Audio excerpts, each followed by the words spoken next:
innovant, j'ai découvert une molécule, j'ai conçu un logiciel, élaboré un scénario ou un graphisme. Que puis-je faire pour protéger mes droits sur ma création? Alors je dirais que le réflexe à avoir à ce stade, et avant même de se demander si la création ou l'invention est protégeable par un droit d'auteur ou par un droit de propriété industrielle, c'est de constituer une preuve de sa création. C'est ce qu'on appelle la preuve de l'antériorité, c'est-à-dire avoir une date certaine de création et pouvoir justifier de son contenu. Parce que le fait d'enregistrer une photo ou un fichier sur son ordinateur ne suffit pas. Et quels sont concrètement les moyens qui sont mis à ma disposition pour prouver justement l'antériorité de ma création? Il existe pas mal d'outils, du plus simple, du moins cher, ou un petit peu plus onéreux.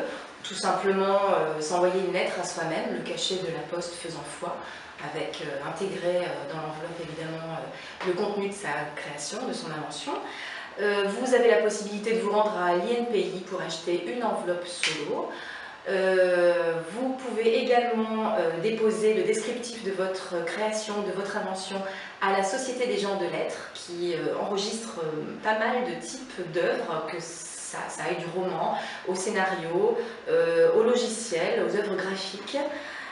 Vous avez également la possibilité de solliciter l'Agence pour la protection des programmes, dite APP, qui va de la même manière enregistrer vos créations numériques, vos logiciels, bases de données, sites internet, et qui va donc apposer des scellés sur vos créations. Donc c'est un mode de protection extrêmement efficace.